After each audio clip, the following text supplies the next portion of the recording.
Hello and welcome to the Of Interest podcast. I'm Gareth Vaughan from interest.co.nz. 2022 was some year for Sam Bankman-Fried, the co-founder and CEO of cryptocurrency exchange FTX and crypto trading company Alameda Research. Early in the year, FTX was valued at $32 billion, making 30-year-old Bankman-Fried a billionaire many times over. He was a rock star of the crypto industry and hailed as both the new JP Morgan and the new Warren Buffett. But by Christmas last year, Bankman-Fried was under house arrest at his parents' California home after being released on a $250 million bond. This was after FTX filed for Chapter 11 bankruptcy protection after collapsing. Bankman-Fried was arrested in the Bahamas, where FTX was based, and extradited to the United States to face multiple criminal fraud charges. A prosecuting US attorney called it one of the biggest financial frauds in history, with Bankman-Fried, who has proclaimed his innocence, allegedly stealing billions of dollars in FTX customer funds to plug losses at Alameda Research. To discuss the rise and fall of FTX and Bankman-Fried, I'm joined by Bloomberg crypto and technology reporter Hannah Miller. Hannah hosts, writes and reports on a new podcast by Bloomberg and Wondery called Spellcaster, The Fall of Sam Bankman-Fried. Hi, Hannah, and welcome to the Of Interest podcast. It's great to have you with us. Yeah, thanks so much for having me. Look, firstly, I thought I'd just ask, why the name Spellcaster? Yeah, so we went back and forth on a bunch of different titles, but we really liked that Spellcaster reflects Sam's love of gameplay.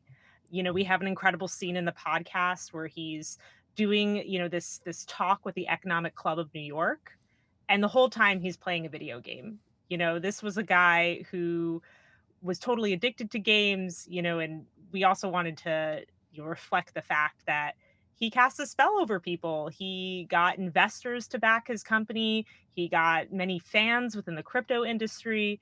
And he also, got many, many people to trust a lot of money with his company, FTX. He sure did. Look, he had an interesting upbringing. So I thought it'd be interesting to sort of kick off talking around that and how perhaps that shaped his path to FTX. So his parents are both university professors, and he graduated from the Massachusetts Institute of Technology, or MIT, with a degree in physics. In Spellcaster, you talk about how at MIT he lived in a fraternity where everybody slept together in bunk beds in the attic, and he was a vegan and developed an interest in animal rights. I mean, how did his upbringing with his parents and his university days, how did that sort of shape him into the guy who ended up where he is? Yeah, so Sam basically grew up on the campus of Stanford University. His parents are both law professors, and I've actually lived in Palo Alto, which is right by Stanford. I currently live in San Francisco, so I knew a lot about the area he grew up in. And the big joke is that if you wanted to create the perfect tech founder, he's it. He grew up in Silicon Valley. He grew up in the heart of the tech industry. He was, right down the road from some of the people who would go on to actually invest in FTX as venture capitalists. And he had this this quirky upbringing. It's like if you wanted to make a founder, as a science experiment, it would be him. So I think that kind of helped. The fact that he was from, that he grew up at Stanford, that he's from Silicon Valley, venture capitalists kind of saw him as one of their own, and that's why they invested in the company. His parents also really instilled, a lot of an interest in philosophy and ethics, things like that. They had these incredible, dinner table conversations and debates that went over a wide range of topics. So he had this very intellectual upbringing. And, the fact that he went to MIT, I mean, it's an incredible school. So that just really added to the pedigree. And, speaking of his love of gameplay that I mentioned earlier, we have this great scene in the podcast where he actually does some live action role playing. He and his fellow frat members would actually create these strategy games. And he was always known for being very devious. So, we definitely wanted to show, how his upbringing, his childhood, his education helped make him who he is today. Yeah, absolutely. And you talk a lot in the podcast about his interest in effective altruism and philanthropy, I guess, as well. And this idea that the best way to do good is to make lots of money and give as much of it away as you can. Where did this come from? And is there much evidence that he was really genuine about this and he actually did give a lot of money away? Sam got interested in effective altruism, or EA for short, when he was in college. He was very active in online forums, and he ended up connecting with Will McCaskill, who's one of the biggest names in EA, and he really helped publicize EA on college campuses. So he actually met with Sam in person when Sam was at MIT. And Sam apparently was very interested in doing good. He was wondering, what he should do after college. Should I work for a charity? What can I do to help? And basically, Will's advice was make as much money as you can so you can give it away to the most worthy causes. And Sam's embrace of EA, really helped, I think, add to the myth around him. The fact that he was this founder interested in becoming wealthy so that he could, give it on to others. That I think really entranced the media. It got people interested in his company, in his story, and I think it helped really, you know, build up this very interesting, quirky narrative around him. And, FTX did give to charity organizations. We do know that, based off of court filings and things like that, that it was very strategic, that they did want to craft a certain image. For example, they had a political consultant tell one of the top executives, hey, you're our, left leaning political guy. Can you donate to an LGBTQ cause? You're going to be doing a lot of woke stuff. So I think there was sort of this interesting strategy where, they wanted to improve their own image. SBF was also one of the biggest donors to Joe Biden's campaign during the 2020 election in the U.S. So, that also helped put him on people's radar. And as forever, I'm thinking about, whether this interest was genuine. Sam has kind of made some comments that have been reported that, he was looking at this in a strategic way, that he knew this was helping him. And the fact of the matter is, like, even if you intend on doing good, and maybe you did do some good stuff, you have to look at the overall consequences. And the fact of the matter is that there are still people wondering where their money is. Absolutely. Look, and then after MIT, he ends up at Jane Street Capital, which is a proprietary trading firm. What did he learn there that he used when he then ultimately left in 2017, sets up Alameda Research initially? Yeah, so Sam started Alameda after leaving Jane Street, which is this really elite Wall Street trading firm. And he started it in Berkeley, California, so not that far from where he grew up. And it kind of had this like ragtag start. You had this group of really young idealists coming together in a shared office space, working their butts off, trading all the time, and making big profits on these differences in cryptocurrencies on different exchanges in different countries. So they were able to really learn how to game the system, and make it work for them, and capitalize on this growing interest in crypto. So it was like a very interesting operation at first, but we know from an interview that we did with an investor who passed on backing Alameda that there were some red flags, that they did make trading mistakes, that there maybe were things that made him nervous in terms of wanting to back this company. So the fact of the matter is there were red flags at the start, but Sam was still allowed to continue to grow his company and gain more traction within the crypto industry. Yeah, in Spellcaster, you talk about how he started off trading crypto in Bitcoin in Japan, right? So can you just explain how that worked? I thought that was an interesting example. Yeah, no, it's a great example. So what Sam was doing here was arbitrage, and you would look at these price differences between exchanges in different places. So, if Bitcoin traded more cheaply in one place, you'd buy up as much as you can and sell it on a different marketplace at a higher price and make a profit off of just that price differential. So they had someone like positioned in Japan. It was pretty hard to like get around, set up an account in Japan. There was definitely some suspicions on the part of the Japanese bank. So they actually had someone in person who would like rush to transfer money out and things like that in order to make sure that they took advantage of these price differentials. Yeah.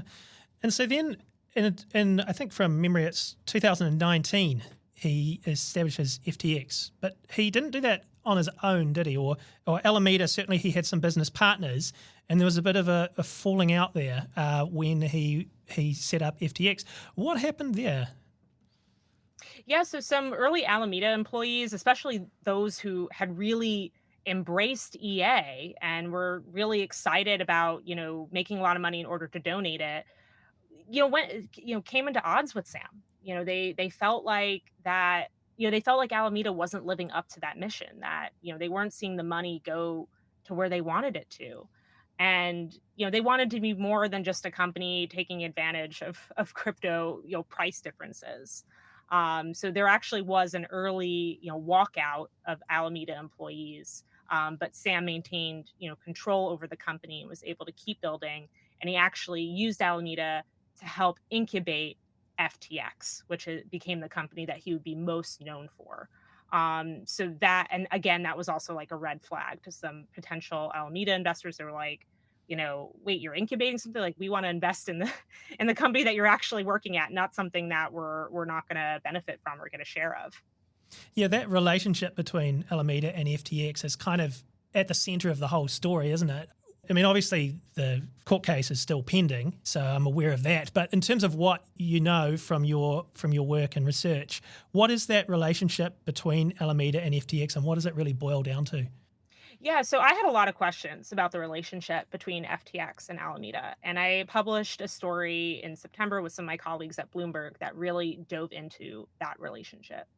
So we knew from the beginning that FTX and Alameda were closely entwined. People moved back and forth between the two companies. There was often shared working spaces. In the Bahamas, they were in different buildings on the same corporate campus. Um, and the thing was, though, Alameda is a market maker. They do trading, they do crypto trading.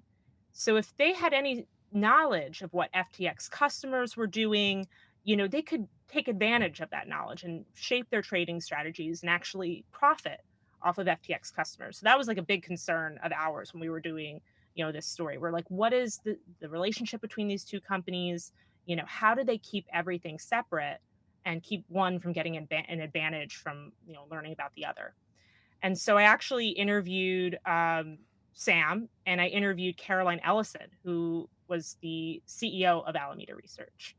And they both stated very definitively in their interviews that Alameda and FTX were completely separate, that there were barriers between the two companies, that there was no information sharing, no mingling, that they were totally distinct. And Sam really also said that he had no involvement with Alameda. But we knew, we had some doubts. I mean, Sam, for example, orchestrated some bailouts that Alameda was a part of that summer in the crypto industry. And I mean, we wrote up the story, and eventually the comments that Sam and Caroline made to me were used in both the SEC and CFTC complaints against FTX and Alameda. Those complaints allege that FTX and Alameda were not separate, that they commingled customer funds, and that that they were not these two distinct entities, and that Sam really had a hand in both.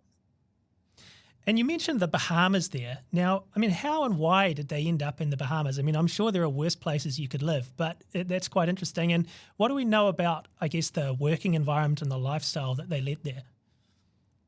Yeah, so I mentioned earlier that Alameda started out in Berkeley. Eventually, they moved to Hong Kong, and FTX was in Hong Kong as well. And Hong Kong at that time was very welcoming to crypto. It was a hotbed for crypto activity. But things started to change. You had crypto bans in China. That sentiment kind of leaked over into Hong Kong, and regulations tightened there. The Bahamas was a welcoming hub for crypto. It was looser regulations. They were very, the Bahamas was very interested in becoming this digital asset hub.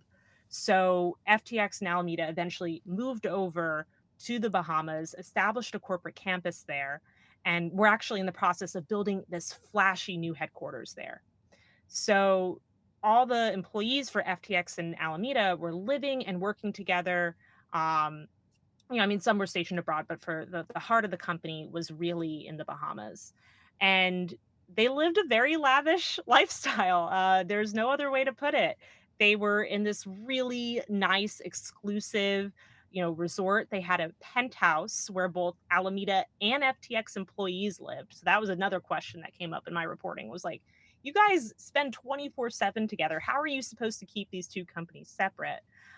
We know there was, some partying. We know that there was people hooking up with each other. And it was, pretty wild. And they had a huge conference in the Bahamas in spring 2022 that really showcased the height of FTX's power, that they were one of the biggest names in crypto, and they had everyone come down to their home turf and have a good time.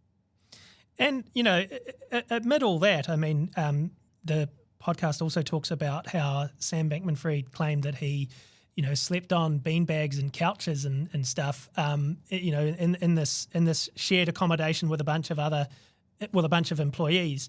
I mean, his whole image. I mean, he's in his shorts with his sort of unkempt curly hair and everything. I mean, I guess his image sort of played into it all too, didn't he? This goofy, nerdy, sort of really smart guy. It just sort of, I guess, helped create the myth. Yeah, I mean, people love a nerd. I feel like there's all these myths around founders. Like I'm thinking of like the Social Network with, Mark Zuckerberg. And I think, Sam, I can't tell you how many times I would read descriptions of him, even in stories, that I had helped write, where, he's described with the curly hair, the shorts, and the t-shirt.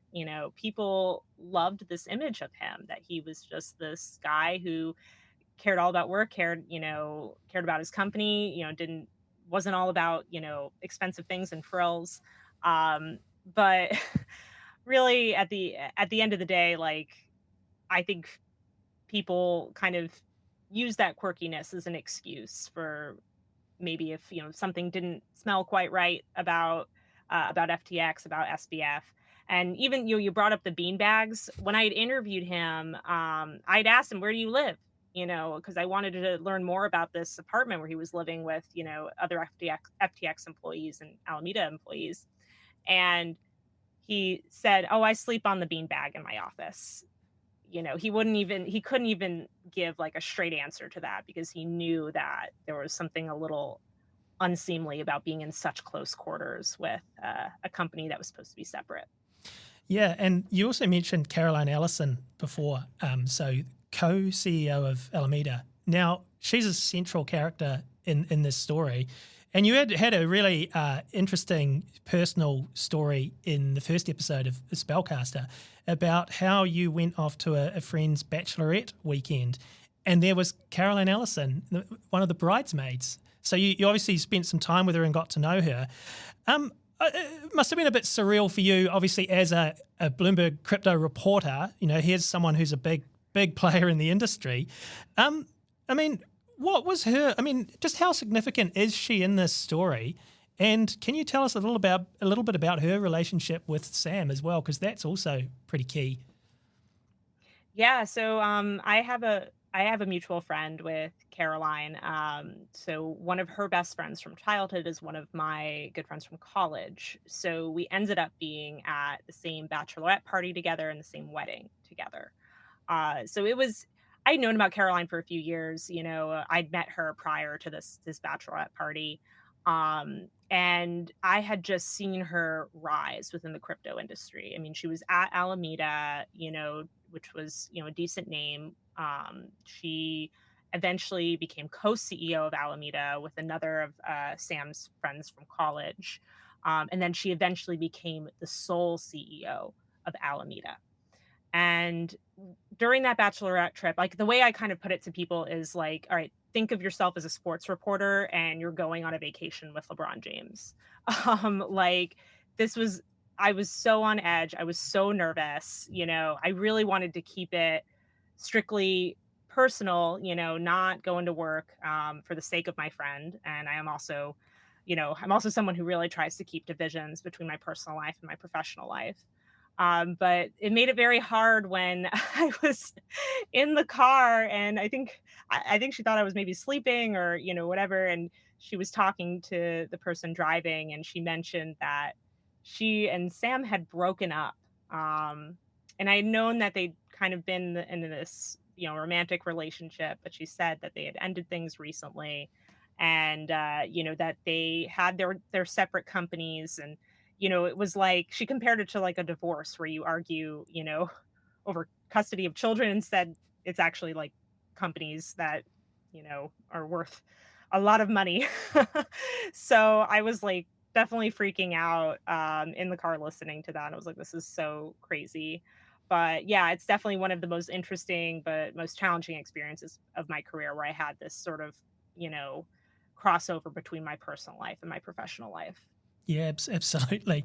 Look, it'd be good to just put a little bit of context around just how big FTX was at its height. You know, the profile, the influence, I guess, in the crypto industry, and I mean, they seem to attract celebrities like flies to something smelly. I mean, there was so many big name celebrities doing advertisements for them. I mean, just how big and influential were they at their height?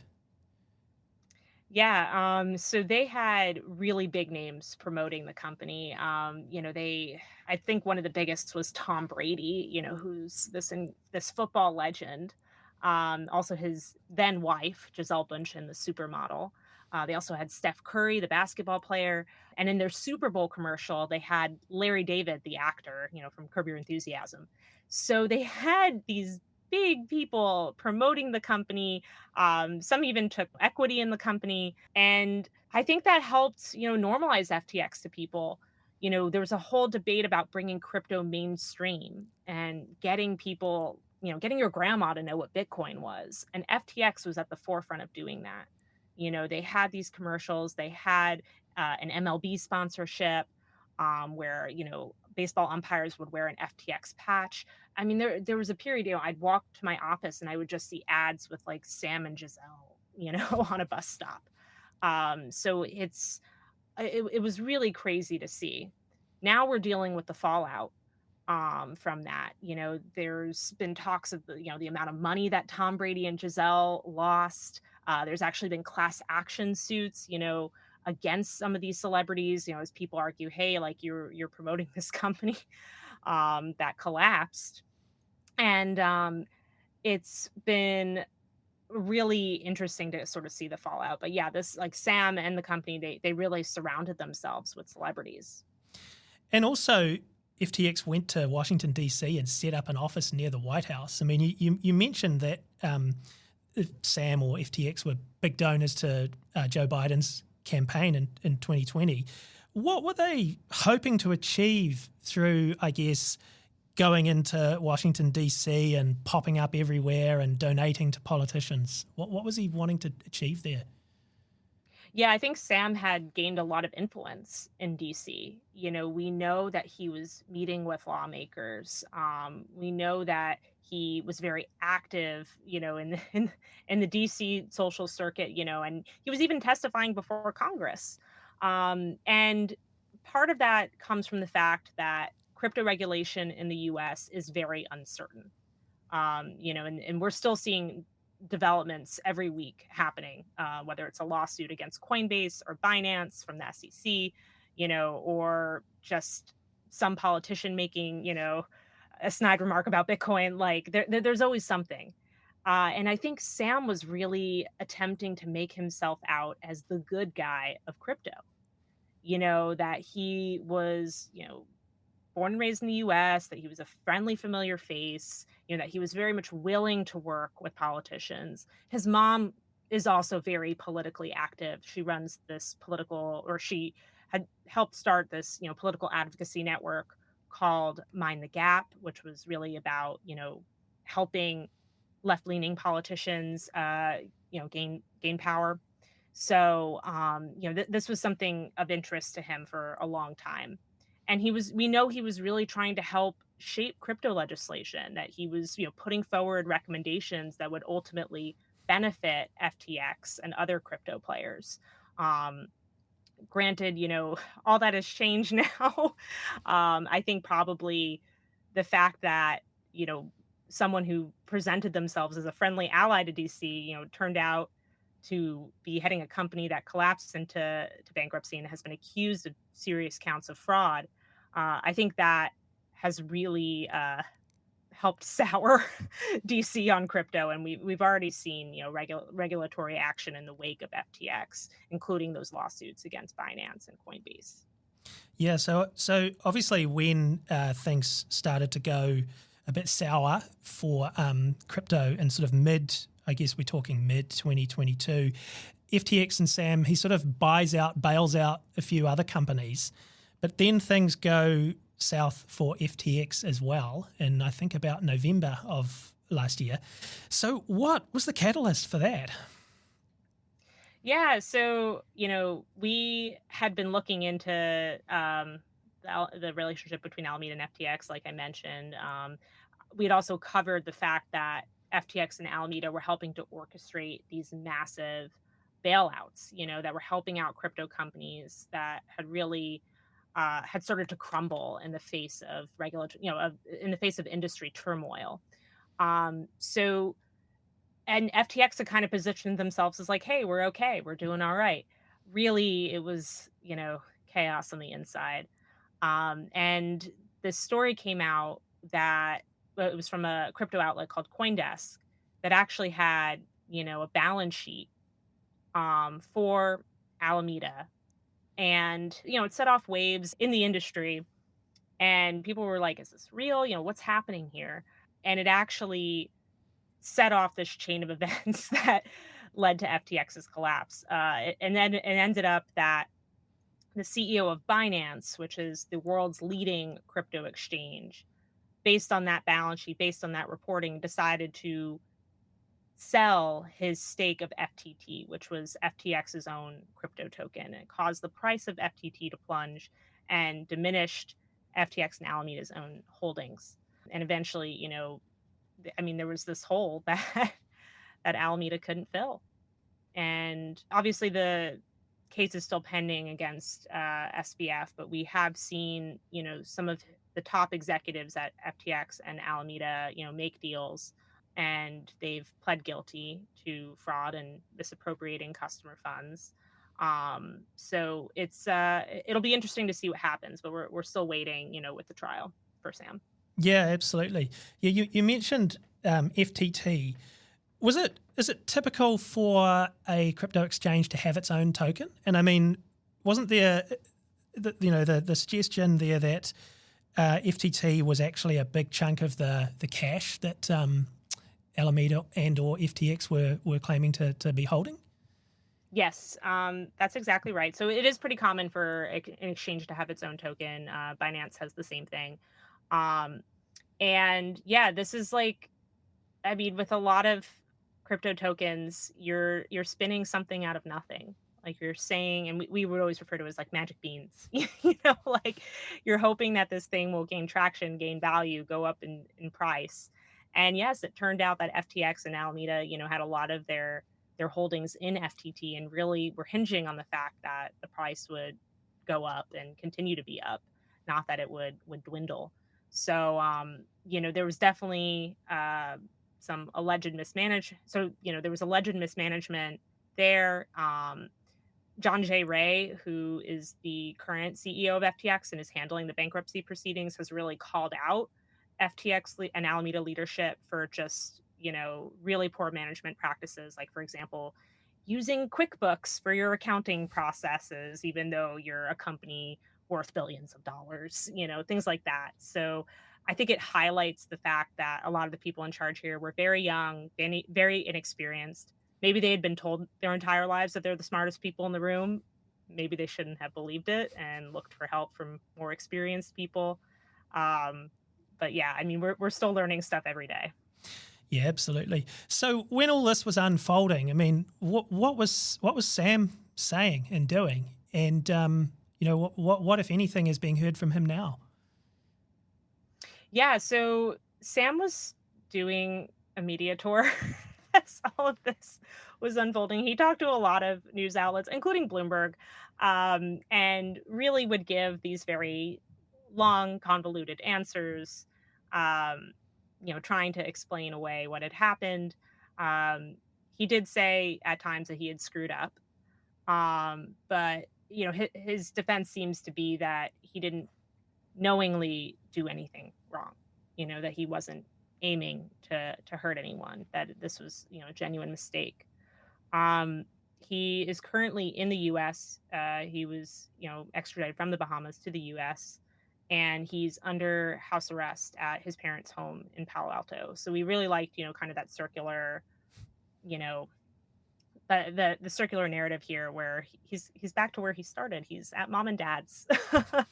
And yeah, we were able to interview people for the podcast that have been in contact with him and his family, including people who have visited the home. I think he's in a weird spot.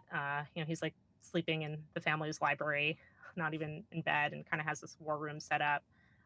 He has published things on Substack, sort of explaining what he thinks happened.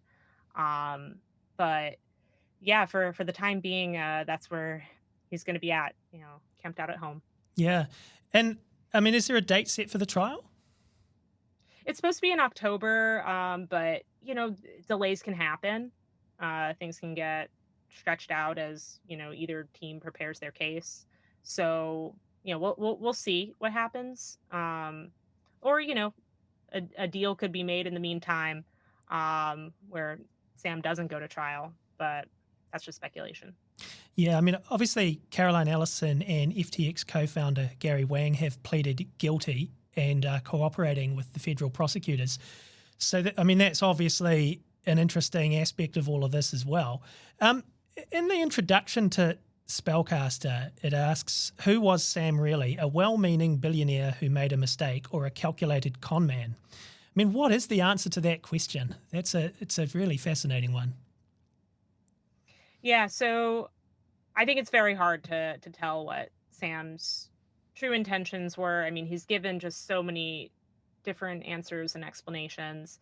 But I try to focus on the fact that there are still people who trusted their life savings with FTX and now have no idea if they're ever going to get that money back. I think you have to look at the consequences here. And yeah, maybe you donated here and there to different political causes or whatever, but there are a lot of people, including some who interviewed for the podcast, who are really in a desperate state that they don't know whether they're going to have that money for their retirement or, saving up for their house, whatever. And that to me is really sad. This is someone who really got a lot of people to trust him. And the fact of the matter is FTX is bankrupt and there are people with way more questions than answers. Absolutely. And do we know how much money is actually missing or lost and how many investors are involved? Yeah, so it was an $8 billion hole. So far in the bankruptcy proceedings, they've actually recovered $7 billion. But you have to take into consideration that there's a long list of creditors for FTX. They've also had spent a lot of money on the legal teams needed to go over this, the people needed to find these assets, examine this case, go through the bankruptcy proceedings. So there's still people still might not get their money back. And in terms of customers, it's a huge number. I mean, they had over 1 million customers at one point.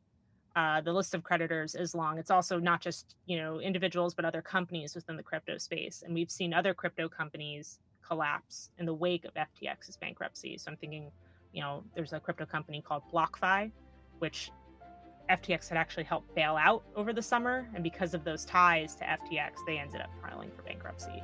So, the ripple effects of this are still being felt both within the industry and among individual investors. Well, look, thanks a lot for that, Hannah. I get the sense there's a lot of water still to flow under the FTX bridge here. So, look, that's Hannah Miller, Bloomberg Crypto and Technology host, writer and reporter on a new podcast from Bloomberg and Wondery called Spellcaster, which is a really good listen. I certainly recommend it. And I'm Gareth Vaughan at interest.co.nz with another episode of our Of Interest podcast.